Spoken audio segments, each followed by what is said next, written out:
సర్వజగన్మాత మహాలక్ష్మి సీతారూపంలో దిగి వచ్చింది. రాఘవత్వే భవేత్ సీత. రాముడు విష్ణువు రాముడిగా అవతరించినప్పుడు లక్ష్మి సీతారూపంలో ఆయన వెంట ఉంటుంది. అమ్మవారిని లేకుండా ఆయన ఎక్కడికి వెళ్ళాడట. జగన్మాత తన పక్కన ఉంటే కానీ సంపూర్ణమైనటువంటి అవతారము తనది కాదు అని నిరూపించాడు ఆయన. స్వామివారిని పురుషుడు అంటారు, అమ్మవారిని పురుషకారము అంటారు. పురుషకారం అంటే పురుషుని చేత పని చేయించేటటువంటి శక్తి అన్నమాట.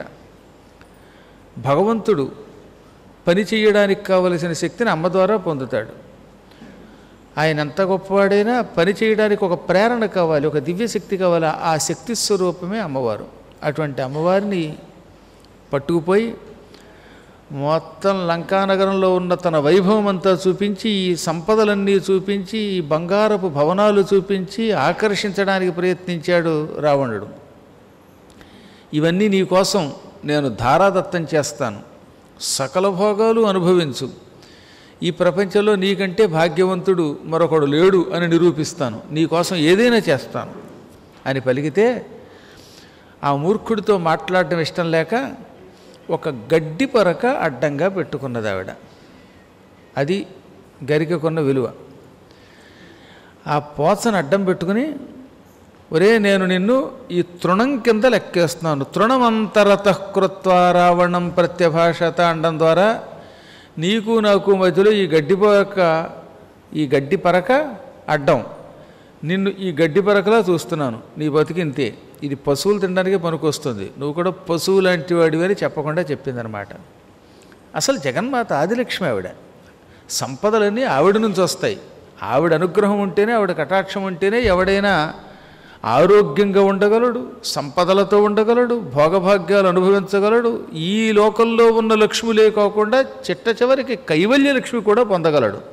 అటువంటి లక్ష్మీ స్వరూపిణికి ఈ భౌతికమైన సంపదలు చూపించి ఆకర్షించటం అంటే ఎంత తప్పండిది.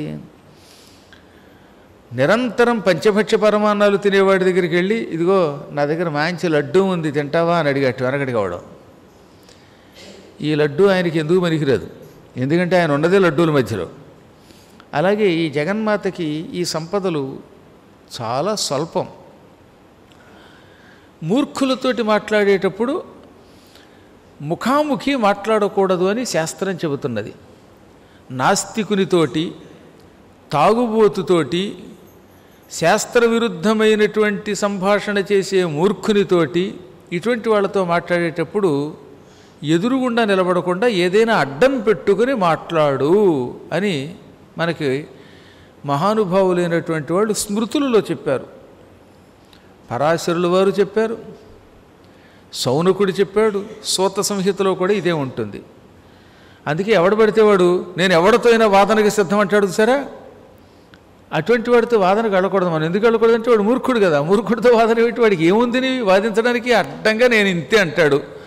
వాడితో నువ్వేం వాదిస్తావు? మత్తహ మదించిన వాడు ఉంటాడు, ఓ తాగుబోతాడు ఉంటాడు, వాడితో నువ్వేం వాదిస్తావు? ఆలోచించండి ఒకసారి. ఎవరైనా మనం తాగుబోతాడితోటి వాదిస్తే వాడు వేరే లోకంలో ఉన్నాడు కనుక, వాడిలో మరొక పురుషుడు ఉన్నాడు కనుక వాడు తంతాడు, అడ్డకోలుగా మాట్లాడతాడు. కాబట్టి వాళ్ళతో మాట్లాడకూడదు. అందుకని పూర్వకాలంలో అయితే ఎక్కడో దూరంగా ఉంటే వాడిని చూసి పక్కకి తప్పుకుని పోయేవారట. లేదా తప్పనిసరి పరిస్థితుల్లో మాట్లాడవలసి వస్తే అడ్డంగా ఏదన్నా పెట్టుకుని మాట్లాడేవారు, ఒక మరుగు చేసుకుని మాట్లాడేవారు, తెర అడ్డం పెట్టుకునేవారు. లేదా చెట్టుకి అవతల నిలబడి వాడికి తనకి మధ్యలో ఒక చెట్టు అడ్డం ఉండేలో చూసుకుని మాట్లాడేవారు. సాధ్యమైనంత వరకు మాట్లాడకూడదు, మాట్లాడితే ఏదో అడ్డం ఉండాలన్నమాట. అందుకని మత్తునితోటి, ప్రమత్తునితోటి, వ్యసనపరునితో, మూర్ఖునితో, బాలునితో వాదోపవాదములు చెయ్యరాదు. ఇప్పుడు వాడు మూర్ఖుడు, వ్యసనపరుడు, వాడు ఎన్ని బ్రాండులు తాగాడండి, వాడి దగ్గర మద్యాలన్నీ కూడా చెబుతారు తర్వాత, మనకి సుందరకాండంలో వస్తాయి. ఇప్పుడున్న ఈ బెల్ట్ షాపుల వాళ్ళందరికీ వాడే ఆదర్శం. అలాంటివన్నీ వాడి దగ్గర ఉన్నాయి. ఇది కాక లోలుడు, ఏదో ఒక వ్యసనంలో ఎప్పుడు తిరుగుతూనే ఉంటాడు. ప్రత్యేకంగా స్త్రీలోలుడు వాడు.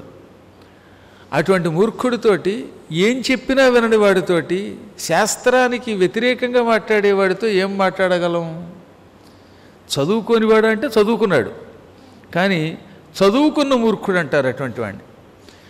చాలా కాలం క్రితం చాలా గొప్ప ఒక సన్యాసి ఒక గొప్ప స్థానంలో ఉన్నాయని అడిగాడు, ఏమండి జ్ఞానకలుడు అంటారు, జ్ఞానం ఉన్నవాడు కలుడు ఎలా అవుతాడు?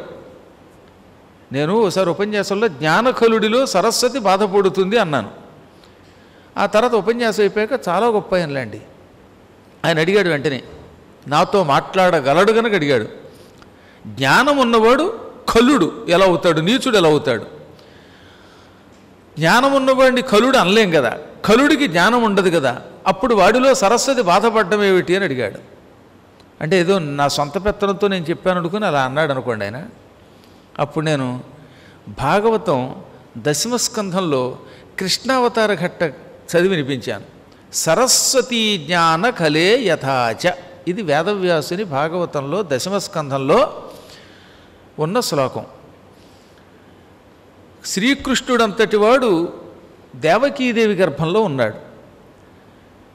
అఖిలాండకోటి బ్రహ్మాండ నాయకుడిని గర్భంలో పెట్టుకున్నటువంటి దేవకీదేవి ప్రస్తుతం చెరసాల్లో ఉంది. చెరసాలలో ఉన్న దేవకి శోభించటం లేదట. అక్కడ ఒక ఉపమానం రాశారన్నమాట. చదువుకున్న మూర్ఖుడిలో సరస్వతి ఎలా శోభించదో, పరమాత్ముడు కడుపులో ఉన్న చెరసాలలో ఉండడం వల్ల అమ్మవారు దేవకి శోభించటం లేదు అని. దాన్నే తెలుగులో యథాతథంగా మార్చకుండా పోతన గారు అనువాదం చేసి, జ్ఞాన కలునిలోని శారదయునువోలే ఘటములోని దీప కళికవోలే భ్రాత ఇంట నాక బడియుండె దేవకీకాంత విశ్వగర్భ గర్భయగుచు అని రాశాడు. అంత అక్కర్లేదు కానీ మొదటిది తీసుకుందాం అన్నమాట. జ్ఞానము అంటే ఇక్కడ చదువు అని అర్థం. బాగా చదువుకున్నాడు ఒకడు, ఏమి చేసాడో తెలియదు, పిహెచ్డీ చేసి ఉండొచ్చు, లేక పీజీ చేసి ఉండొచ్చు, మొత్తమే చదువుకున్నాడు, వాడికి పట్టం ఉంది. అలా చదువుకుని కూడా మూర్ఖంగా వాదిస్తాడు. అటువంటి వాడిలో ఉన్న సరస్వతి బాధపడుతుంది, శోభించదనమాట. అయ్యో ఏదో పూర్వజన్మలో వీడు చేసుకున్న పుణ్యం వల్ల నేను వీడి నాలుక మీద చేరాను, కానీ వీడు ఈ చదువుని దుర్వినియోగం చేస్తున్నాడు, శాస్త్రాలని వక్రీకరించి మాట్లాడుతున్నాడు అని బాధపడి ప్రకాశించదట ఆవిడ. అదిగో అలా వర్ణించారు. దీన్ని బట్టి మనకేం తెలుస్తుంది? చదువుకున్నప్పటికీ మూర్ఖత్వం పోదని అర్థం. ఇక్కడ జ్ఞానము అంటే విద్య. వాడు బాగా చదివేశాడు గురువుల దగ్గర, చదువుకుంటే ఉపయోగం ఉంది, దాన్ని నీచపు వాదనకు ఉపయోగిస్తాడు. రావణాసురుడి సంగతే చూడండి. నవ వ్యాకరణ పండితుడు అంటే తక్కువ కాదు, అద్భుతమైన శ్లోకాలు రచించాడు శివుడి మీద. పరమ పాండిత్యం ఉంది వాడి దగ్గర, ఎన్నో అవార్డులు పొందినవాడు వాడు ఆ రోజుల్లో. అయితేనే ఆవుల్ని ప్రదక్షిణ చేయడం అనవసరం, అవి పశువు తినండి అంటాడు. ఆవుని తినమని చెప్పినవాడు వాడే. గోమాంసం తినచ్చు అన్నాడు. వాడి అనుయాయులు ఇప్పుడు ఉన్నారు అనుకోండి, వాడు బ్రహ్మరాక్షసుడు, ఇప్పుడు బ్రహ్మరాక్షసులు అనే బిరుదులు పొందినవాడు ఇలాంటి వాడు ఉన్నారు లోకంలో. లేకపోవడం ఎందుకుంటారు, ఎప్పుడు ఉంటారు ఆ పరంపర.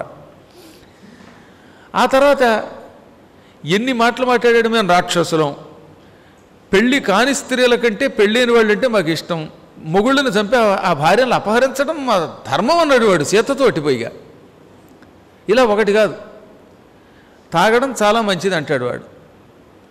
ఆహాహా, మద్యం తాగి అందులో మానవ మాంసం కూడా నంచుకు తింటూ ఉంటే, పరస్త్రీతో విహరిస్తూ ఉంటే ఆ ఆనందమే వేరన్నాడు వాడు. ఇలా వాదించేవాడిని ఏమంటాం? చదువుకున్న మూర్ఖుడు అంటాం. అటువంటి మూర్ఖుడితో మాట్లాడటం చాలా ప్రమాదం. కాబట్టి ఇప్పుడు మీరు గుర్తుపెట్టుకోవాల్సింది ఏంటంటే, శాస్త్రములు చదువుకుంటే ఉపయోగం లేదు, భక్తి లోపల బాగా పెళ్ళుబికినటువంటి వాడు పురాణం చెబితేనే వినండి. భగవంతుని మీద భక్తి, మన శాస్త్రముల మీద భక్తి లేనటువంటి మూర్ఖులు అడ్డకోలుగా చెప్పే మాటలు నమ్మకండి, అవి కొంపలు ఉంచేస్తాయి. కలియుగంలో అవి వినే మనం పాడైపోతున్నాం. ఎవడు తినేది వాడు తినండి, మాంసం తినండి అంటాడు ఒకడు. ఆవులు పశువులు ప్రదక్షిణ చెయ్యొద్దంటాడు. అసలు గుడిలో ప్రదక్షిణ వద్దంటాడు ఒకడు. అసలు రామాయణంలో ఉత్తరాఖండమే లేదన్నాడు ఇంకో మూర్ఖుడు, ఉత్తర కుమారుడు వాడు.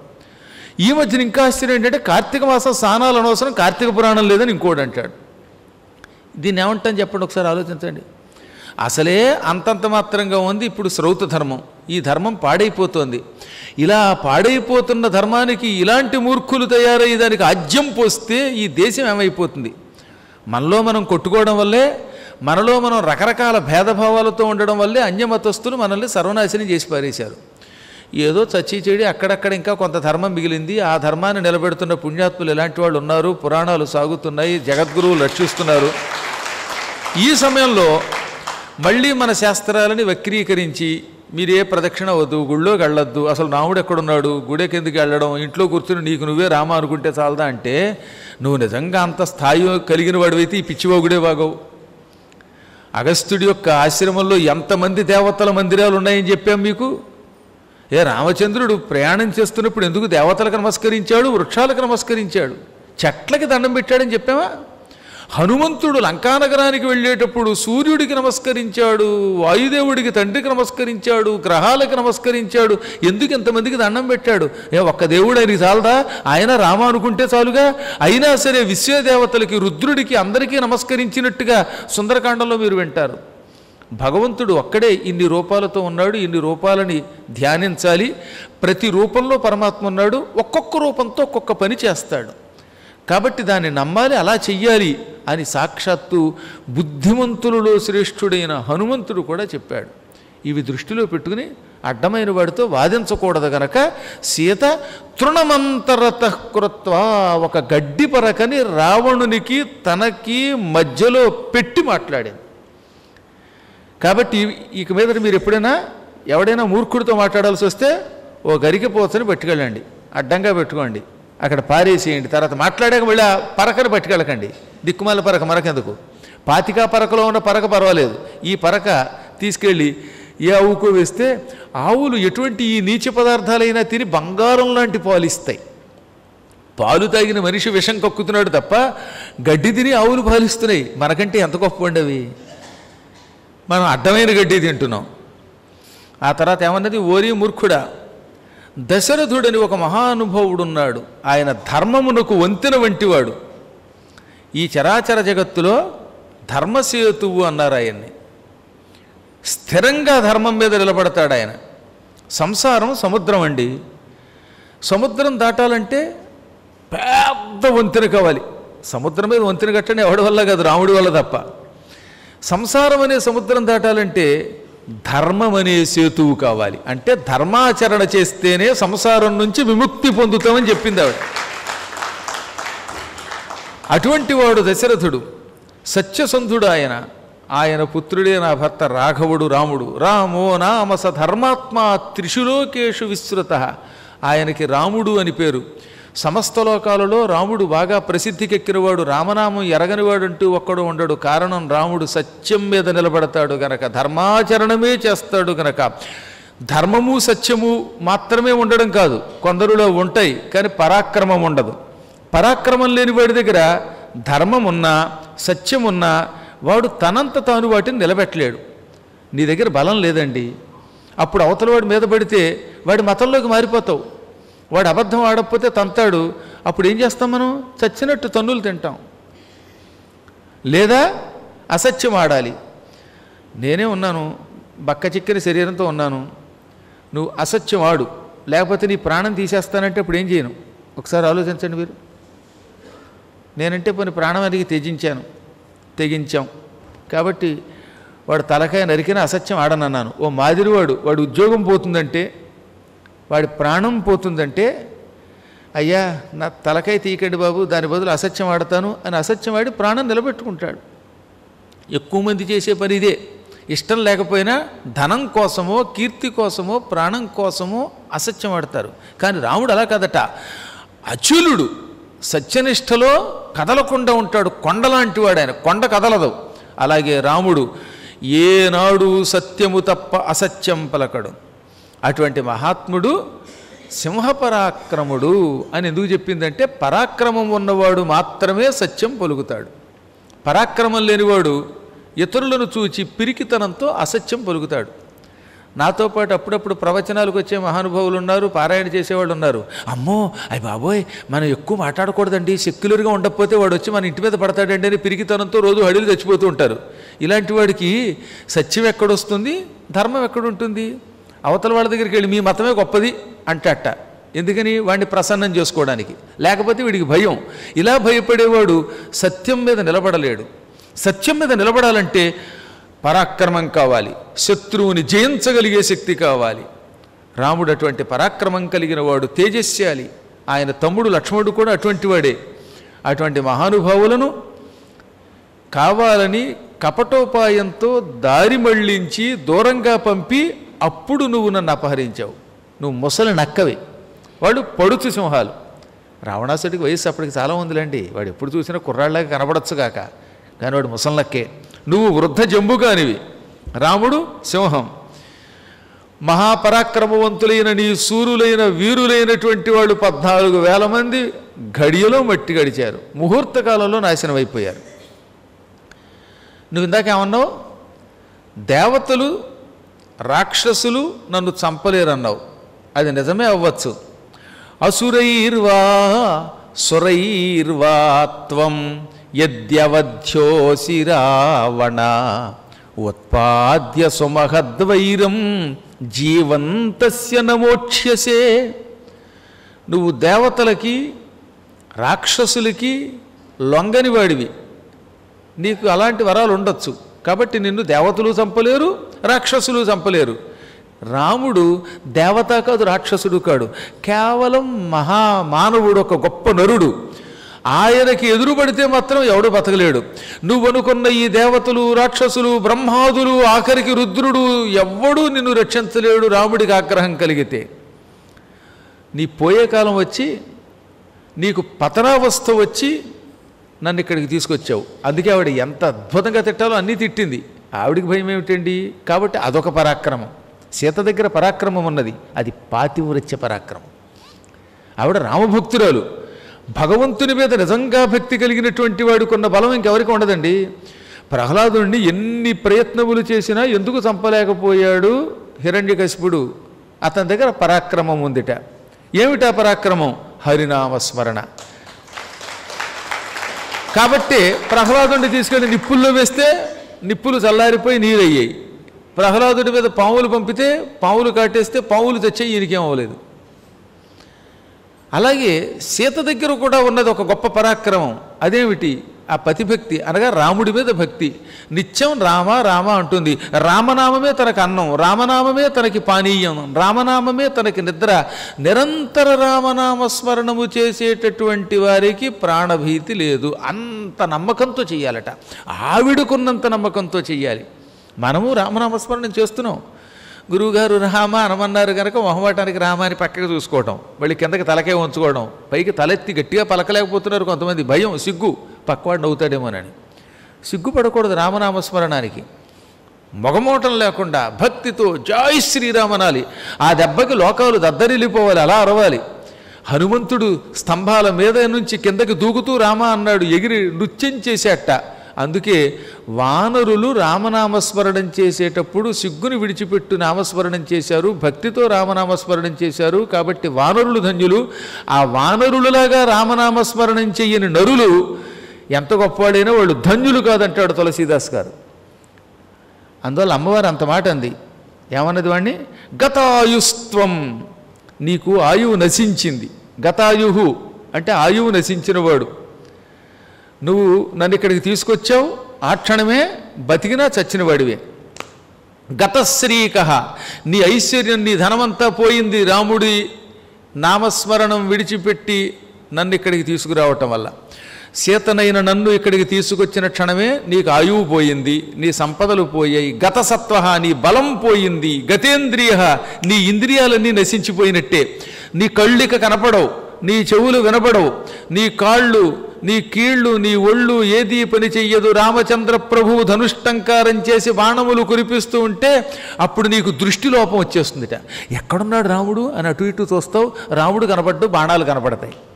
బాణాల వల్ల ప్రాణాలు పోతాయి. అప్పుడు చెవులు వినపడవు, నీ ఇంద్రియాలు ఏవీ పని చెయ్యవు. ప్రాణం పోయేటప్పుడు ఇంద్రియాలు పనిచేయవండోయ్. ప్రాణం పోయే ముందు కంటి ముందు ఒక రకమైన బంగారపు చెట్లు కనపడతాయట.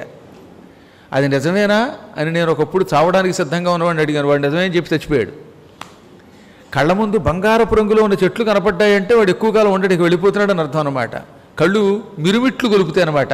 చెట్ల యొక్క కొమ్మలు బంగారపు రంగులో కనపడతాయట. మరికొంతమందికి నల్లగా ఉన్న స్త్రీలు ఎర్రని బట్టలు కట్టుకుని కనపడతారు. ఇక వీడు వెళ్ళిపోవడానికి సిద్ధంగా ఉండొచ్చు అనమాట. అందుకే వీలునామా ముందే రాసి పెట్టుకోవాలి, ఎందుకైనా మంచిది. రేపు పొద్దున ఆ టైంలో ఏం రాస్తావు? వీలుండదు.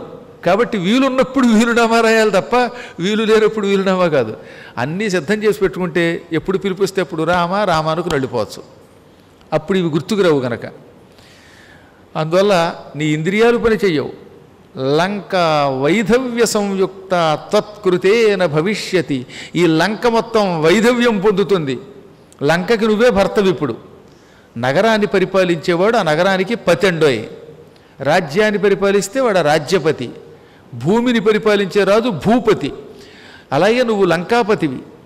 నువ్వు పోతే లంక వైధవ్యం పొందుతుంది, అంటే రాజు లేకుండా అయిపోతుంది. తర్వాత నీ ఇష్టం. దండకారణ్యంలో హాయిగా భర్తతో విహరిస్తున్న నన్ను కపటోపాయంతో తీసుకొచ్చిన క్షణమే నీ ఆయువు రసించింది. రాక్షసుడా, ఇదివరకు నీ యజ్ఞవేదికలో ఉన్నటువంటి అగ్ని చక్కగా ప్రజ్వరిల్లేది. ఇప్పుడు చూడు, నేను వచ్చాక ఆ అగ్ని ఎలా ఉందో అది పూర్వంలో ప్రకాశించదు. అందులో వేసిన నెయ్యి దుర్వాసన వస్తుంది. శృక్కు శృవ మొదలైనటువంటి పరికరములతో కూడి ఇక్కడ బ్రహ్మరాక్షసులు చేస్తున్న యజ్ఞాలు చాలా మంచివి ఒకప్పుడు. ఇప్పుడు ఆ యజ్ఞాలే పాడైపోయాయి. యజ్ఞవాటిక మీదకి అశుచిగా ఉన్న చండాలుడు అడుగు పెట్టకూడదు. అలాగే రామపత్నిననే నా దగ్గరకి నీలాంటి మూర్ఖుడు అడుగు పెట్టకూడదు. అడుగు పెడితే వాడు భ్రష్టుడు అవుతాడు. ఈ శరీరం నాది, జడ పదార్థం ఇది. రాముడున్నప్పుడే నాలో చైతన్యం ఉంటుంది. సీత చెప్పిన మాట వినండి. రాముడుంటే నాలో ప్రాణం ఉంటుంది, కదలిక ఉంటుంది, చైతన్యం ఉంటుంది. రాముడు లేకపోతే నేను కదలని ఒక దొంగ లాంటి దానిని. ఈ దొంగను నువ్వు తింటావో తినేయి, చంపేసినా చంపేయి. కానీ నాకు మాత్రం ఈ శరీరం మీద వ్యామోహం లేదు. ఇలా దారుణముగా, పరుషముగా, కఠినంగా వాడి మనస్సు గాయపడేటట్టు సీత మాట్లాడగానే వాడు ఎర్రబడిన కళ్ళతో తీక్షణంగా చూశాడు సీతామాతని. వాడి శరీరం ఊగిపోయింది. పెద్ద కళేబరం వాడిది. ఆ కళేబరం కదిలిపోతుంటే మేఘం కదిలినట్టుందిట. భయపెడుతూ సీతని ఇలా అన్నాడు. శృణుమైథిలి మద్వాక్యం మాసాన్ ద్వాదశ భామిని కాలేన అనేన నాభ్యేషి యది మాం చారుహాసిని తతస్త్వాం ప్రాతరాశార్ధం సోదాహ చేత్యంసి లేచశః. సీత, నీ మీద నాకున్న వ్యామోహం వల్ల నువ్వు ఎన్ని మాటలు మాట్లాడినా తట్టుకుంటున్నానని నోటికొచ్చినట్టు తిట్టుకుంటే మాత్రం తట్టుకోలేను. అందుకే నీకు 12 మాసాని 12 నెలలు గడువు ఇస్తున్నాను. నేను ఈ రోజు నుంచి నీకు 12 నెలలు ఒక గడువు ఇచ్చాను. ఈ గడువులోపు నువ్వు మనస్సు మార్చుకోవలసిందే, నాకు భార్యవు కావలసిందే. ఈ 12 నెలలలో నీ మనస్సు మారకపోయిందా ఆ మరుక్షణమే నా దగ్గరున్న వంటవాళ్ళు నిన్ను వంటింట్లోకి పట్టుకుపోతారు. పట్టుకుపోయి ఏం చేస్తారట? ప్రాతః ఆశార్థం. ప్రాతరశనము అంటే బ్రేక్ఫాస్ట్ ఇంగ్లీష్లో. పొద్దుటిపోయి సద్దన్నంగా నేను వండుతారు. పూర్వకాలంలో సద్దన్నం అనేవారు అండి. ఇప్పుడు బ్రేక్ఫాస్ట్ అంటే ఏదో ఇడ్లీలు వాడు మొహం అంటున్నారు. కానీ ఈ మధ్యకాలంలో అవి కూడా పోయే దరిద్రం నూడిల్స్, వానపాములు తినట్టు తినేయటమే. ఇక కొన్ని ప్రాంతాల్లో పిజ్జాలు అంటే కుళ్ళిపోయిన పదార్థం. అది బ్యాక్టీరియా, అది దుర్వాసన వస్తుంది. అది చూస్తేనే ఒక రకమైన నాచు కుళ్ళిపోతే ఎలా ఉంటుంది సముద్ర తీరంలో అలాంటి వాసన వస్తుంది. అవి తినడం ఏమిటో కర్మ. మరి ఆ పిజ్జా తింటే అంత బొజ్జొచ్చి లజ్జ విడిచిపెట్టి ఇంకో రకంగా మారిపోతాడు వాడు. అంతే చాలా ప్రమాదకరమైన అడ్డమైన గడ్డి తినేస్తున్నాం మనం ఈ మధ్యన. హాయిగా సుఖంగా పూర్వకాలంలో రాత్రి వండిన అన్నం పొద్దున్న తినేవారు. సద్దన్నం తింటే ఆరోగ్యంగా ఉండేవారు. అది తినడానికి వీల్లేని నియమములు కలిగిన వాళ్ళు ఏదో 2 ఇడ్లీయో ఓ పండో లేదా ఓ 50 దోశలో కాస్త చట్నీ వేసుకు తినండి. అంతేగాని మరీ బతికి కుళ్ళు పదార్థాలు ఏమిటండి తినడం. అలాంటి ప్రాతకాల భోజనంగా సీత నీ శరీరాన్ని ముక్కలు చేసి వండి అందులో ఉల్లికారం పెట్టి అవేవో మసాలాలు వేసి నా వంట వాళ్ళు నాకు ఇస్తారు. నీ శరీరాన్ని శుభ్రంగా వండి పెడితే మజా వేసుకు తింటాను. నీ శరీరం నాకు దక్కనప్పుడు కడుపులోకైనా పోతుంది. జాగ్రత్త. పైగా లేసేసే హట ముక్కలు కింద కొట్టించేస్తానన్నాడు ఆయన. అసలు చూశారు కదా, మాంసం కొట్టువాడు ఆ మాంసం కొడుతున్నప్పుడు మాత్రం ఓరి బాబోయ్, ఆ దృశ్యం ఎప్పుడు చూసినా నా కళ్ళ ముందు కనపడుతూనే ఉంటుంది. ఆ ముక్కలుగా పటా పటా పటా వాడు ఏదో దొండకాయ ముక్కలు కూడా అలా కొట్టలేం, మనం బెండకాయ ముక్కలు కూడా కొట్టలేం, అలా కొట్టిపారేస్తాడు. అలా ముక్కల కింద కొట్టేసి నిన్ను వండి నాకు ఇవ్వకపోతే అడుగు, నేను నిన్ను తింటాను అని పలికి ఆ పక్కనున్న అతి భయంకరాకారిణులైన రాక్షస స్త్రీలకేసి తిరిగాడు. ఓసి మీరంతా ఇలా రెండనగానే ఆ రాక్షస స్త్రీలంతా రావణాసుడి దగ్గరికి వచ్చి 2 చేతులు జోడించి దండం పెట్టి ఏమిటి ప్రభు అన్నారట. వాళ్ళ కంగారు వచ్చింది, ఇప్పుడు సీతని తినబోయి మనల్ని తినేస్తాడేమో వీడు అనుకుని జడిసి దండం పెట్టారు. వాడు దబ్బ దబ్బ శబ్దం చేసి భూమిని దద్దరిలా చేస్తూ వాళ్ళ దగ్గరకు వచ్చి ఇలా అన్నాడనమాట, ఈ సీత ఇక్కడ ఉండకూడదు, అంతఃపురంలో ఉన్నంత వరకు సుఖంగా ఉంటుంది కనుక ఈవిడ మనస్సు మారదు, ఈవిడికి కాస్త కష్టం అంటే ఏమిటో తెలియజేయాలి. కాబట్టి అశోకవనికా మధ్యే మైథిలి నీయతామియం తత్రేయం రక్షతాం గూఢం యుష్మాభిపరివారిత. ఈ మైథిలిని, ఈ సీతని అశోకవనం దగ్గరికి తీసుకుపండి. ఆ వనమధ్యంలో ఓ పెద్ద సింసుపావు వృక్షం ఉంది, అది రహస్య ప్రదేశం, ఎవరు పడితే వాళ్ళు రారు. అక్కడికి తీసుకెళ్ళి చెట్టు కింద కూర్చోబెట్టండి, చుట్టూతా మీరు కాపలా కాయండి, ఆమె చుట్టూ ఉండి అనుక్షణం బెదిరించండి, నయానో భయానో ఆవిడ నా భార్య అయ్యేటట్టు చూడండి. ఇలా చేశారా మిమ్మల్ని నేను మెచ్చుకుంటాను. అడవిలో తప్పిపోయిన ఆడ ఏనుగుని భయపెట్టి బాగా బక్క చిక్కిపోయేదాకా తిండి పెట్టక, అది బాగా మాడిపోయాక దానికి అన్నం పెట్టి లొంగ తీసుకుంటారట మావటి వాళ్ళు. అలా ఆడ ఏనుగుని లొంగ తీసుకున్నట్టుగా మావటి వాళ్ళు ఈ సీతను లొంగ తీసుకోండి, అది నేను మీకు ఇస్తున్నటువంటి ఆజ్ఞ. ఈ ఆజ్ఞను ఉల్లంఘిస్తే మీ ప్రాణాలు మీకు దక్కవు. అంతేకాక ఇంకో మాట, ఆ అశోకవనంలోకి నా అనుమతి లేకుండా స్త్రీ కానీ పురుషుడు కానీ ఎవడైనా అడుగు పెడితే వాడి ప్రాణం తీసేయాలి, అసలు ఎవరూ రాకుండా చూసుకోండి మీరు జాగ్రత్త అని బెదిరించి ఆ రహస్య ప్రదేశానికి పట్టుకుపండి. అశోకవనంలో రకరకాలైన పుష్పాలు ఫలాలు ఉంటాయి, వాటి వల్లైనా దీని మనస్సు మారుతుందని పలికి వెళ్ళిపోయాడు. వీడంత క్రూరుడంటే ఈ అశోకవనానికి తీసుకెళ్ళడం వరకు అతను పెద్ద అద్భుతమైన క్రూర లక్షణం ఉంది. లంకానగరం మొత్తంలో ఒక్క అశోకవనం మాత్రమే చాలా భయంకరమైన చల్లని ప్రాంతం. మీలో ఎవరైనా శ్రీలంక వచ్చి ఉంటే సరే సరే, లేకపోతే ఇదివరకు రాని వాళ్ళు ఒకసారి వెళ్ళాలి. ఇప్పుడంతా క్రైసిస్లో ఉందనుకోండి. అది బాగా లంకలో అశోకవన ప్రాంతంలో సీత కూర్చున్నటువంటి ఆ చెట్టున్న చోట ఇప్పుడు ఒక అద్భుతమైన గుడి కట్టారు, చిన్న గుడి, చాలా బాగుంటుంది ఆ ప్రాంతం. ఆ ప్రాంతం ఎక్కువ చల్లగా ఉంటుంది, అందులో చలికాలంలో ఇంకా తట్టుకోలేం. సీత అక్కడుంటే చలికి తట్టుకోలేక వెంటనే నన్ను భవనానికి పట్టుకుపోండి అంటుందేమో. అప్పుడు భవనానికి వచ్చాక ఆవిడ్ని ఏదో రకంగా వశపరుచుకోవచ్చు అనుకున్నాడు ఆ క్రూరుడు. ఆ చలి ఆవిడ మనస్సుని మారుస్తుందా? చలికే పులి ఆవిడ. ఆ జగన్మాతని ఎవరూ మార్చలేరని వాడికి తెలియక అలా ఆజ్ఞాపించాడు. మేము అక్కడ చాలాసార్లు వెళ్ళాం కదండి, ఎన్నోసార్లు ఎంతోమంది భక్తులతో వెళ్ళాను నేను. పావు గంట ఉంటే మన శరీరం కొయ్యబారిపోతుంది, ఒక్కొక్కప్పుడు వర్షం కురుస్తూ ఉంటుంది హఠాత్తుగా, అంతలోనే మంచు పడిపోతూ ఉంటుంది. ఆ చలికి తట్టుకోలేక చీకటి పడితే అక్కడి నుంచి ఎప్పుడు పారిపోదాం అనుకుంటారు జనాలు.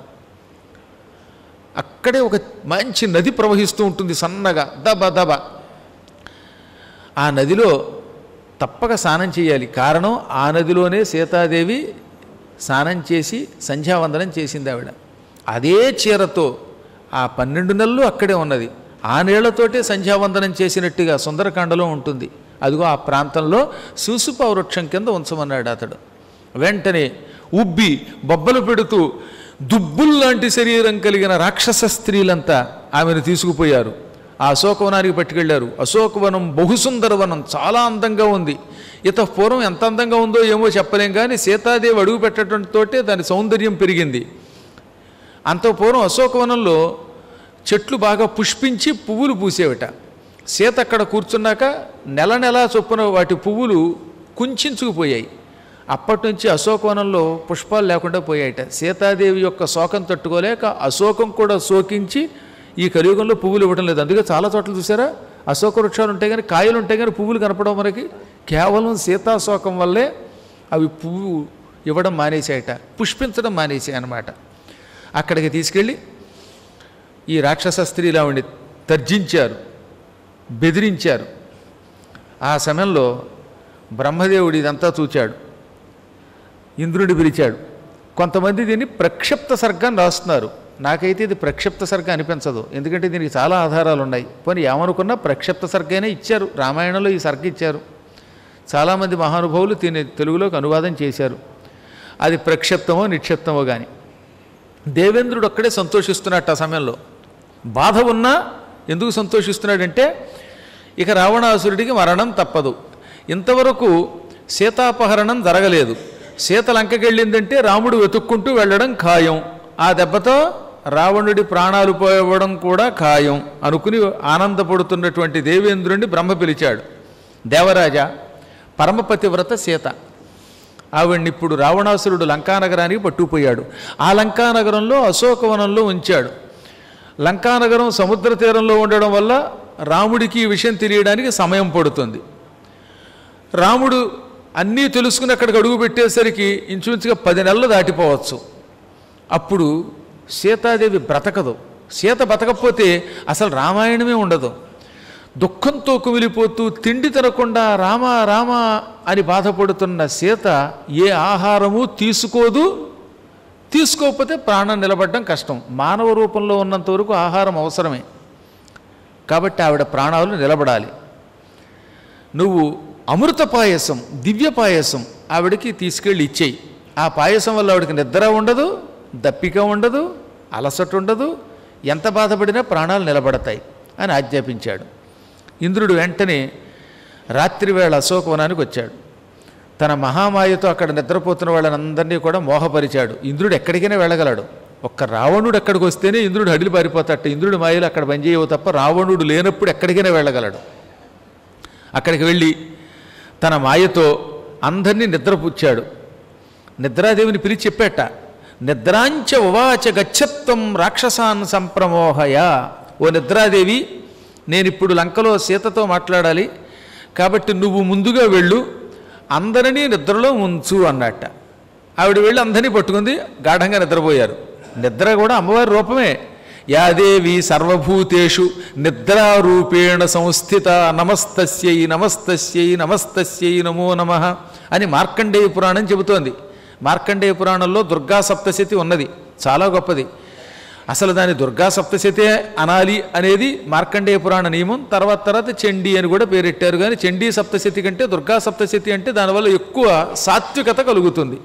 అటువంటి సప్తశతిలో అమ్మవారిని స్తుతిస్తూ ఏ దేవత సర్వప్రాణుల యందు నిద్రారూపములో ఉన్నదో అటువంటి తల్లి కొరకు నమస్కారం, తస్యై ఆమె కొరకు నమః నమస్కారము. ఎవరి కొరకు నమస్కారం? యాదేవి ఏ దేవత సర్వభూతేషు సమస్త ప్రాణుల యందు నిద్రారూపేణ నిద్ర అనే రూపముతో సంస్థిత ఉన్నదో అటువంటి దేవి కొరకు నమస్కారము. అందువల్ల అమ్మవారు నిద్రారూపంలో ఉంది. ఇక్కడికి వచ్చేటప్పుడు కూడా కొంతమంది ఆ నిద్రారూపాన్ని ఆవాహన చేసుకొస్తూ ఉంటారు, అప్పుడప్పుడు ఒకళ్ళిద్దరు. అందుకే ఉపన్యాసం వింటున్నప్పుడు కూడా కుర్చీలో కూర్చొని అంటారే, బహుశా వచ్చేటప్పుడు సప్తశతి చదివారన్నమాట. అందులో ఈ స్తోత్రం మాత్రమే చదివారు, ఈ ఒక్క శ్లోకమే చదివారట. యా దేవి సర్వభూతేషు నిద్రారూపేణ సంస్థిత నమస్తస్యై నమస్తే. ఇంక తర్వాత మాట్లాడడానికి ఉంది, నమస్తస్యై నమః అనగా వీడు నిద్రలోకి వెళ్ళాడు. అలా నిద్రపోవచ్చు. కానీ ఆ నిద్రాదేవత మహాజగన్మాత యొక్క ఒక అంశ, ఆదిపరాశక్తి అంశ. ఆ అంశని పంపగానే మొత్తం రాక్షస స్త్రీలంతా సీతాదేవి చుట్టూతా పరివేష్టితురండ్రి ఆమెను బెదిరిస్తున్న వాళ్ళు గాఢ నిద్రలోకి వెళ్ళిపోగానే ఇంద్రుడు అక్కడ ప్రత్యక్షమయ్యాడు. దేవరాజోస్మి భద్రంతే అన్నాడు. నేను దేవరాజు ఇంద్రుణ్ణి, నీకు శుభం కలుగ్గాక. బ్రహ్మదేవుడు పంపగా ఇక్కడికి వచ్చాను. రాముడికి నేను సేవకుణ్ణి, రాముడికి సాయం చేస్తాను. సాహాయ్యం కల్పయిష్యామి మాసుచో జనకాత్మజే. జానకి, నీకు నేను సాయం చేస్తాను, ఏమాత్రం బాధపడవద్దు. మా శుచః శోకించవద్దు. మామూలుగా అయితే శుచః అంటే శోకించుము, మా శుచః శోకించద్దు, ఏడవద్దు. ఇక్కడ రాక్షస స్త్రీలు ఉన్నారేమో, వాళ్ళు మన సంభాషణ విని రావణునికి చెబుతారేమో అనే భయం నీకు అక్కర్లేదు. నా మహామాయ వల్ల వీళ్ళంతా గుర్రు పెట్టి మరీ నిద్రపోతున్నారు. అందువల్ల వాళ్ళకేమీ తెలియదు ఇక్కడ ఏం జరిగినా. అమ్మా, మేమంతా రావణ వధ కోసం ఎదురు చూస్తున్నాం. ఆ శుభ సమయం రానే ఉన్నది. తొందరలో వస్తున్నది, ఎక్కువ కాలం పట్టదు రావణాసురుడి వధకి. ఇన్ని వేల సంవత్సరాలు వీడెప్పుడు చస్తాడా అని ఎదురు చూశామే, మాకు ఆ భయం తొలగి ఇంకా ఏడాదిలోపు వీడు మరణించే కాలం చేకూరుతోంది గనక సంతోషం కలుగుతున్నది. నేను నీ రామచంద్రుడికి భక్తుణ్ణి, అతడు సముద్రం దాటి ఇక్కడికి రావడానికి సాయపడతాను. ఎన్నో విధములుగా మేమంతా దేవతలం ఆయనకి అదృశ్య రూపంలో సాయం చేస్తాం. ఈలోపు నీ దగ్గరికి ఎందుకు వచ్చాను అంటే నీకు కూడా సాయం చేయటానికి. నువ్వు రాముడు దగ్గర లేకపోతే అన్నం తినవు, మంచినీళ్ళు తాగవు. అందుకే ఈ అమృత పాయసం తెచ్చాను. ఈ పాయసం తాగితే జగన్మాత 10,000 సంవత్సరముల వరకు ఆకలి ఉండదు, దాహం ఉండదు. క్షుధాతృషాచ రంభోరు వర్షాణం అయుతైరపి నత్వాం బాధిష్యతే శుభే. ఈ అమృత పాయసం స్వర్గం నుంచి నేను తెచ్చాను. ఈ పాయసం నువ్వు తాగితే అయుత అంటే 10,000, 10,000 సంవత్సరములు గడిచినా నీకు ఆకలి ఉండదు, దాహం ఉండదు. ఆకలి దప్పిక లేకపోతే వాళ్ళు ఎంత సుఖంగా ఉండగలరు? ఎవరైనా ప్రాణమే పోదు. కాబట్టి ఈ పాయసం తాగు అనగానే సీత నమ్మలేదు అంత తేలిగ్గా. రావణాసురుడి యొక్క దెబ్బోడు తగిలింది కదా, దౌర్భాగ్యుడు, వాడు మోసం చేశాడు. అందుకని ఎవడు చూసినా ఆవిడకి వాడు రావణుడేమో అనేటటువంటి ఒక నమ్మకం పట్టుకున్నది, ఒక భయం పట్టుకున్నది. ఏమో రావణాసురుడే ఏ రక్తమో పట్టుకొచ్చాడేమో, నన్ను పాడు చేయడానికి కళ్ళే పట్టుకొచ్చాడేమో, లేక ఇంకేం పట్టుకొచ్చాడో, మత్తుమంది తెచ్చాడేమో అని శంకించి నీవు ఇంద్రుడివని ఎలా నమ్మను అన్నది. నీవు శచీవల్లభుడివి, ఇంద్రుడివి అని నాకు ఎలా నమ్మకం వస్తుందనగా, ఏం చేస్తే నీకు నమ్మకం అమ్మా అన్నాడు ఆయన. మేము శరభంగ మహర్షి ఆశ్రమం దగ్గర ఇంద్రుడిని చూచాం. ఆనాటి ఇంద్రుడి యొక్క రూపం మాకు తెలుసు, నువ్వు ఆ రూపంతో కనపడితేనే నమ్ముతానంది ఆవిడ. వెంటనే ఆ రూపం చూపించాడు ఆయన. నేల మీద పాదాలు ఆనడం లేదు, కంటి మీద రెప్పపాటు లేదు, పచ్చని గుర్రాలతో ఉన్న రథం కనపడింది, దేవచిహ్నములన్నీ కనపడ్డాయి, వజ్రం అతని చేతిలో కనపడింది. ఆ రూపం ఆయన చూపించాడు. అన్నిటికీ ముంచి రావణాసురుడు నేల మీదకి వస్తే వాడి పాదాలు ఏమవుతాయి? నేలకి తగులుతాయి.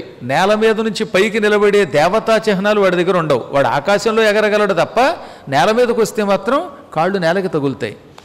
ఇప్పుడు ఈయన పాదాలు పృథివీం నా అస్పృశత్పద్యాం, ఆయన 2 కాళ్ళు నేలకి తగలలేదు.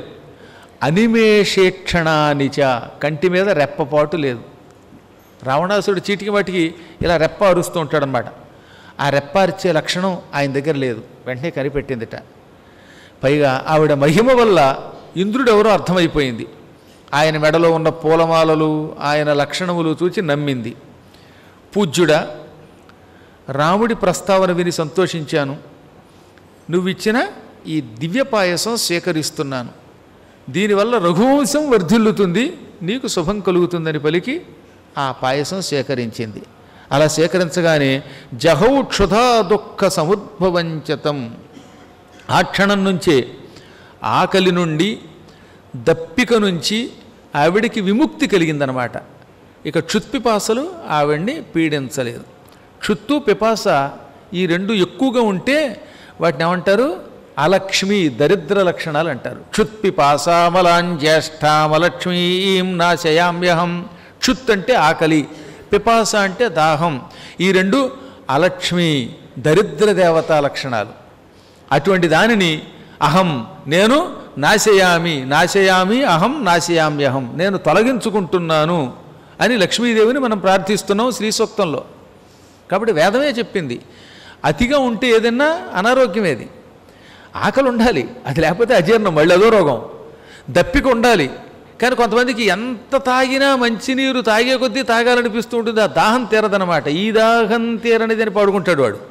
ఇంకో కొంతమందికి ఆకలే ఆకలి, మాయిదారు గొడవ. టిఫిన్ తింటాడు, మళ్ళీ పావు గంటకే టీ తాగుతాడు, టీ తాగిన పావు గంటకి మజ్జిగ తాగుతాడు పైగా.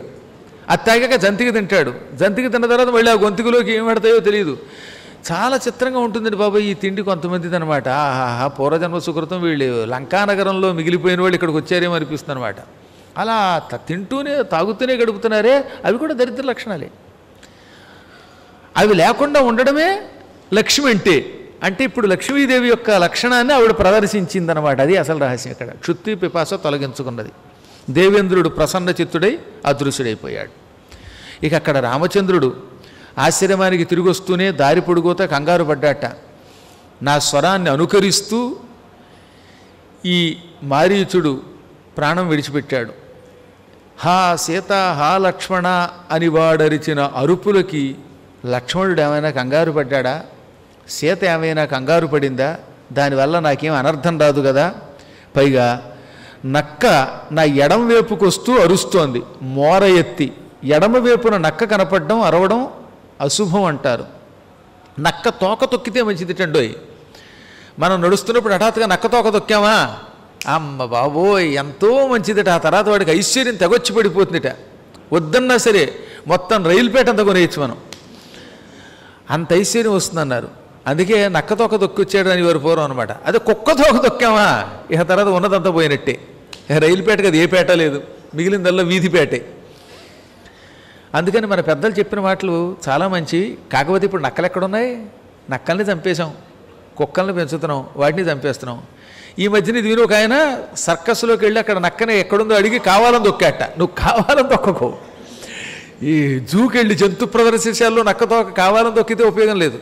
ప్రయాణంలో హఠాత్తుగా తెలియకుండా తొక్కాలి. ఏదైనా తనంత తాను శకునం రావాలి తప్ప మనం కావాలని ఓ నక్కను కొనుక్కొచ్చి రోజు దాన్ని తోక తొక్కి అప్పుడు గురువుగారి దగ్గరికి పురాణానికి వస్తే దానివల్ల పెద్ద ఉపయోగం లేదు. మహా అయితే నీ జేబులో ఉన్న 500 నీవు దక్షిణ ఇవ్వకుండా పట్టుకుపోతావు అంతే.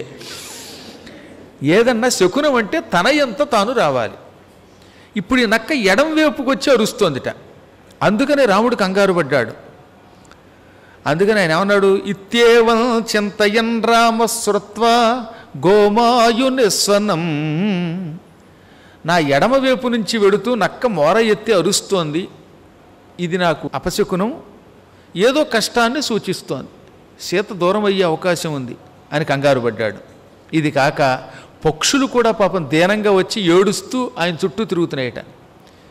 ఏమిటి ఎప్పుడూ లేనిది ఈ అడవిలో పక్షులు నా చుట్టూ తిరుగుతున్నాయి అనుకున్నాడు ఆయన. అనుకుని వేగంగా నడుస్తూ ఉండే లోపే ఆయన కాళ్ళు తడబడ్డాయి. మహావేగంగా నడవగలిగే శక్తి ఉన్న రాముడు, అసలు నడకలో ఏ విధమైన తొట్టుపాటు లేకుండా ఉండే రాముడు ఇప్పుడు తొట్టుపడ్డాట. ఒక్కోసారి అండి మనకి తెలియకుండానే కాళ్ళు వణుకుతాయి, శక్తి ఉంటుంది, నడవలేం. అదే అపశకునం అంటే. కాళ్ళు తడబడ్డాయంటే కాళ్ళల్లో సత్తువు తగ్గిపోయినట్టు అనిపించిందంటే అటువంటి వాడికి ఆపద వస్తోందని అర్థమట. ఎప్పుడైనా ఇంట్లోంచి ప్రయాణం అవుతున్నప్పుడు కాళ్ళు తడబడితే ఆ పూట ప్రయాణానికి వెళ్లే ముందు ఒకసారి రామనామస్మరణ చేసుకుని ఆచమనం చేసుకుని ఒక క్షణం కూర్చుని ప్రయాణం చేయమన్నారు. నేను చెప్పడం కాదు, బృహస్పతి చెప్పాడు ఇదంతా. ఇవన్నీ మీకు సుందరకాండలో కొంచెం చెబుతాను, అన్నీ చెప్పలేం, కానీ దీంతో పోలిస్తే కొంచెం ఎక్కువ చెప్పగలడానికి అవకాశం ఉంది అక్కడ. ఎందుకంటే అక్కడ త్రిజట స్వప్నం ఉంది కనుక. కాబట్టి ఎప్పుడైనా ఇంట్లోంచి బయలుదేరుతున్నప్పుడు కాళ్ళు కొంచెం వణికినట్టు అనిపించి తడబడితే టక్కన ఒక్క క్షణం ప్రయాణం ఆపమన్నారు. ఆపి మళ్ళీ ఆచమనం చేసి వీలుంటే తీపి తిని భగవన్నామస్మరణం చేసుకుంటే తీవ్రమైనటువంటి అపాయం రాదు. ఇప్పుడు ఆయనకి కాళ్ళు తడబడ్డాయి. ఎంతలో లక్ష్మణుడు కనబడ్డాడు. ఆ లక్ష్మణుడి ముఖాన్ని చూడగానే ఈయనకి ఎందుకో మళ్ళీ భయం కలిగింది. ముందు లక్ష్మణుడు చెయ్యి పట్టుకుని అసలు ఎందుకు వచ్చావు అని మందలించాట. వెనక ముందు చూడకుండా మందలించాడు. ఇదం పరుషం ఆర్తిమత్తు, కోపంతో ఆర్తితో లక్ష్మణుడితో ఇలా అన్నాడు, అహో లక్ష్మణ గర్హ్యతే కృతం యస్త్వం విహాయతాం సీతాం యహాగత సౌమ్య కచ్చిత్ స్వస్తి భవేదిహ. నాయనా లక్ష్మణ, నా మాట ఎప్పుడూ కాదు అనవు, అటువంటి నీవు ఎందువల్ల నా ఆజ్ఞని ఉల్లంఘించావు? నేను ఇక్కడికి వచ్చే ముందు ఏం చెప్పాను? ఎట్టి పరిస్థితులలోనూ సీతని ఒంటరిగా విడిచి రావద్దు అన్నానా లేదా? అలా నేను చెప్పిన మాట కాదని ఇక్కడికి వచ్చావు. నీ జీవితంలో చేసిన గొప్ప పొరపాటు ఇది. ఇంతకీ ఆవిడ క్షేమంగానే ఉందంటావా? ఈ అడవిలో అతి భయంకరులు క్రూరులైన రాక్షసులున్నారు. వాళ్ళు నువ్వు ఇలా రాగానే ఆవిడ మింగేశారా, భక్షించారా, చంపేశారా, అపహరించారా? ఎందుకు ఈ పూట నాకు అన్ని అశుభ సూచికాలైనటువంటి చిహ్నాలు కనపడుతున్నాయి. ఈ పక్షుల యొక్క అరుపులు, ఈ జంతువుల యొక్క ఏడుపులు, నక్క ఎడంవైపు నుంచి అరుచుకుంటూ వెళ్ళడం, ఇవన్నీ చూస్తూ ఉంటే రాజకుమారికి క్షేమం లేదేమో అనిపిస్తున్నది. స రాక్షసో భూన్ మ్రియమాణ ఏవ, ఏ రాక్షసుడో ఆవిడ చంపేసి ఉంటాడు. అయ్యో ఎంత పొరపాటు చేసావు. నేను జింకను వెతుక్కుంటూ వెళ్ళాను.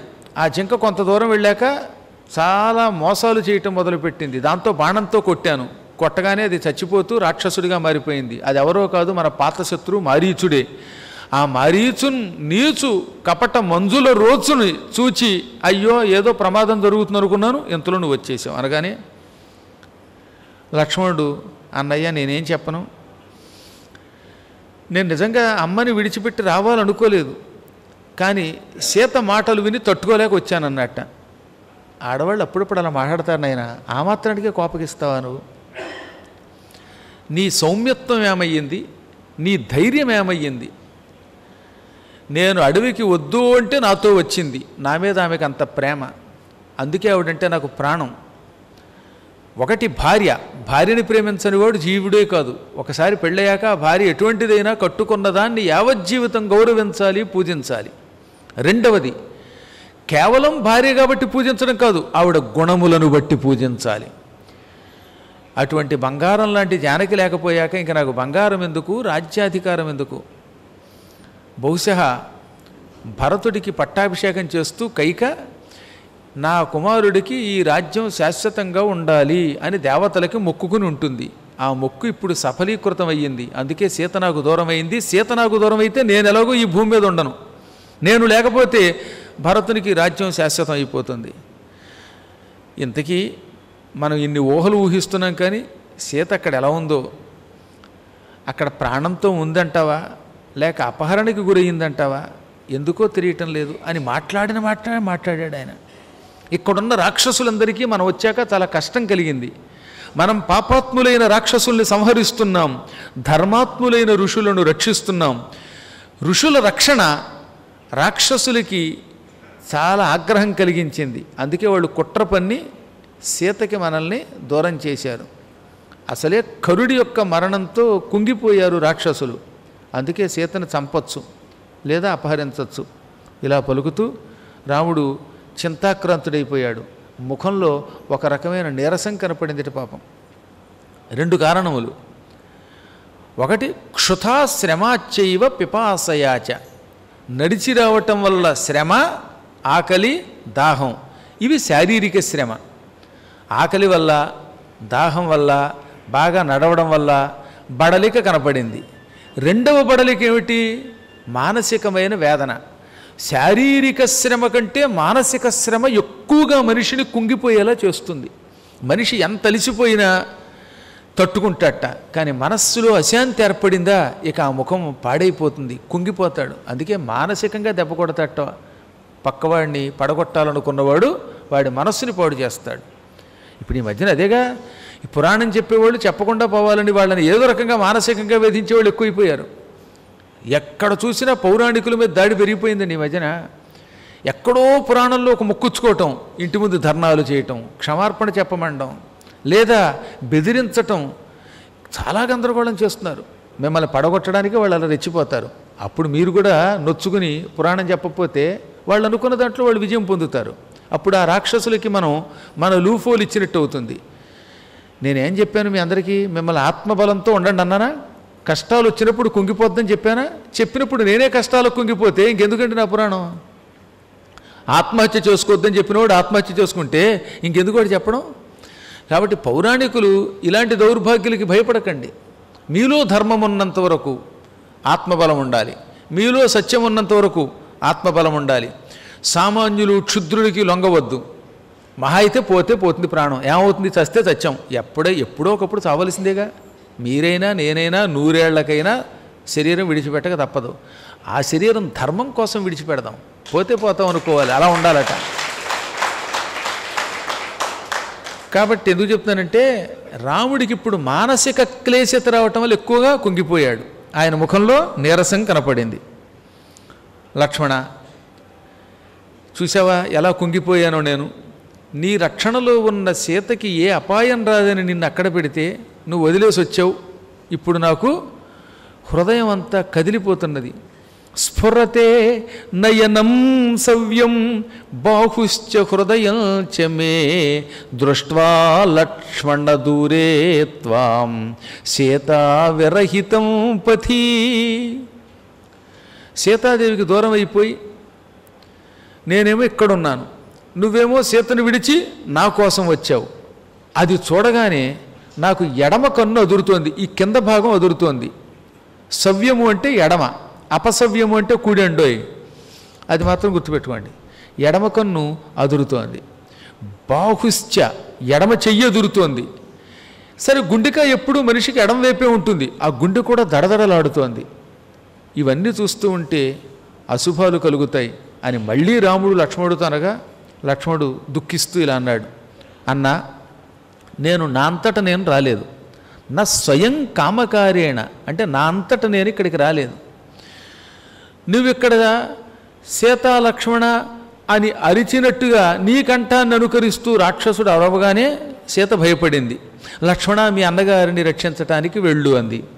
అప్పటికీ నేను అన్నాను, అమ్మా, రాముడితో యుద్ధం చేసి రాముణ్ణి గెలవగలిగేవాడు, చంపగలిగేవాడు భువన బ్రహ్మాండములలో ఒక్కడూ లేడు అన్నాను.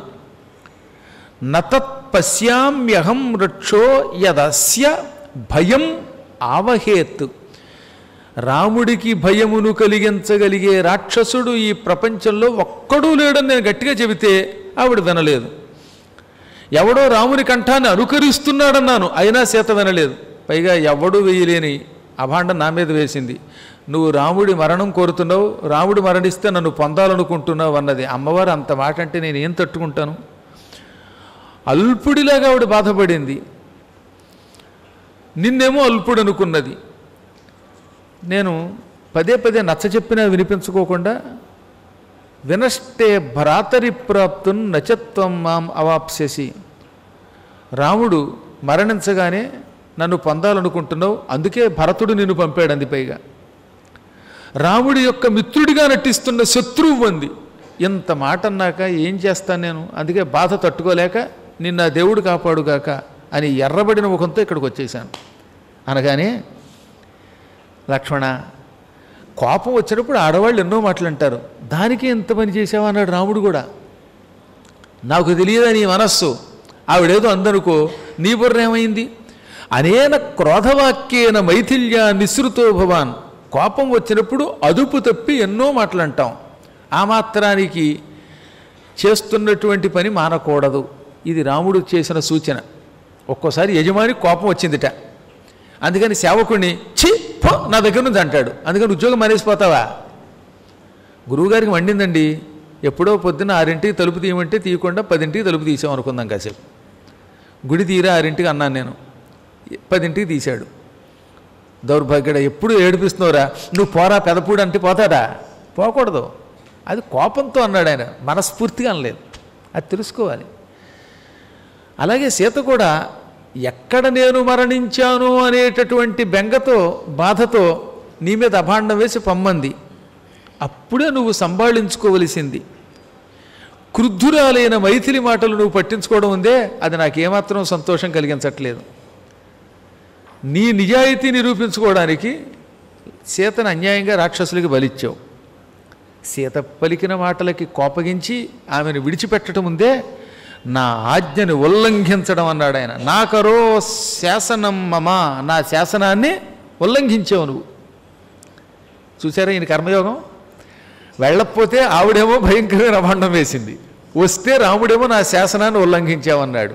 అందుకనే సేవకుల యొక్క ప్రవృత్తి చాలా జాగ్రత్తగా ఉండాలి. కత్తిమీద సాము లాంటిది ఉద్యోగం చేయటం అంటే.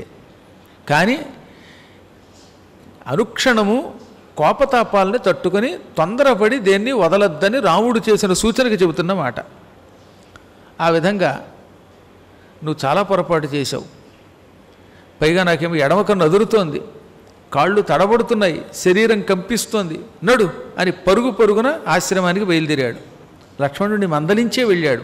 లక్ష్మణుడి మీద కోపం కాదు, సీతకు అపచారం జరుగుతుందనే భయం వల్ల. తీరా పర్ణశాల దగ్గరికి వెడితే అక్కడ ఏమాత్రం పర్ణశాల దగ్గర ఎవరూ కనపడడం లేదు, అలికిడి లేదు. సీతాదేవి రావణుని కోసమని దర్భలు తెచ్చింది, కూర్చోడానికి జింక చర్మం తెచ్చింది, భిక్ష తెచ్చింది. అవన్నీ చల్లా చెదరై ఉన్నాయి. అక్కడ చాపలు చల్లా చెదరుగా ఉన్నాయి, చర్మం ఓ పక్కకి పడిపోయి ఉంది, ఆహార పదార్థాలన్నీ నేల మీద దొల్లుతున్నాయి. ఈ లక్షణములు చూస్తే సీత ఎవడితోటో పెనుగులాడినట్టుగా ఉంది. కాబట్టి సీతను ఎవరైనా అపహరించారా, లేక నేను వచ్చే సమయమునకు హాయిగా స్నానం చేసి పవిత్రంగా కనబడదామనే ఉద్దేశంతో ఇవన్నీ తొందరతో కింద పారేసి గోదావరికి స్నానానికి వెళ్ళిందా? స్నానార్థం వెడితే ఈ పదార్థాలు ఇలా దొల్లవే కింద అనుకున్నాడు ఆయన. ఆశ్రమానికి వెడుతున్నంతసేపు ఆశ్రమ ప్రాంగణంలో ఉన్నటువంటి ఆశ్రమం చుట్టూతో ఉన్నటువంటి చెట్లను చూసి కదంబ వృక్షమా, సీత ఎలా ఉంది, అర్జున వృక్షమా అంటే మద్ది చెట్ట, సీత ఎలా ఉంది, కకుభ వృక్షమా, ఏరు మద్ది అంటారు దాన్ని, సీత ఎలా ఉంది అని అడిగాడు ఆయన.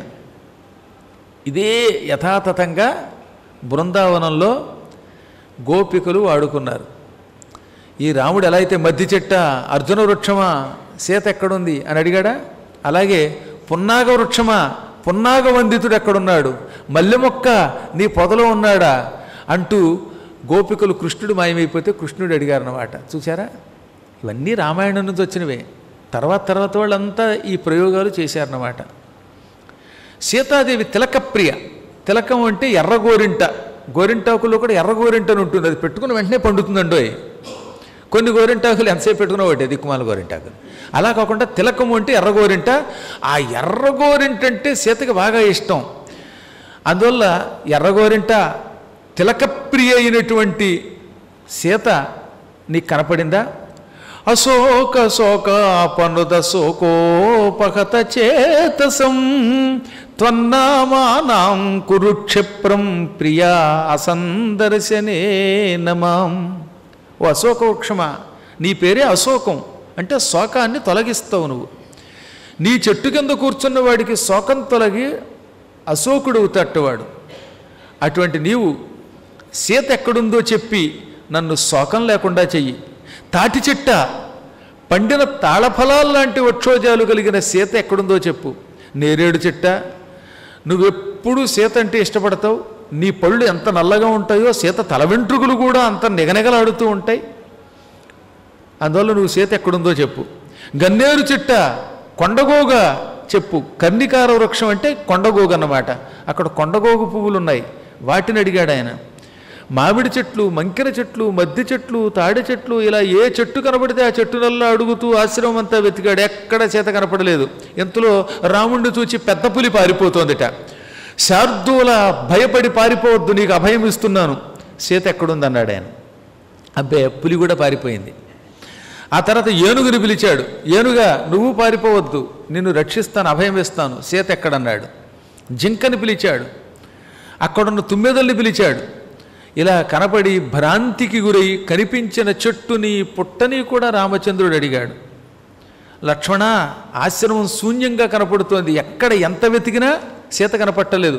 ఆశ్రమం లోపల లేదు, చెట్ల దగ్గర కనపట్టం లేదు, బయట చూస్తే వస్తువులన్నీ అస్తవ్యస్తంగా పడున్నాయి.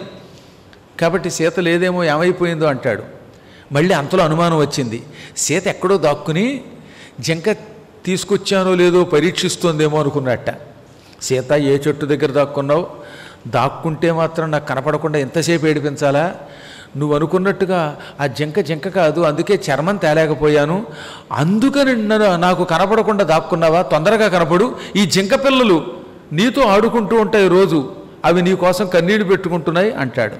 ఇలా ఏడుస్తూ ఉంటే అప్పుడు లక్ష్మణుడు, లేదు ఈ పక్కన గోదావరిలో ఉందేమో, ఇంకో చోట ఉందేమో, ఒకసారి చూసొస్తాను అని పక్కనే ఉన్న గోదావరి దగ్గరికి వెళ్ళాడు.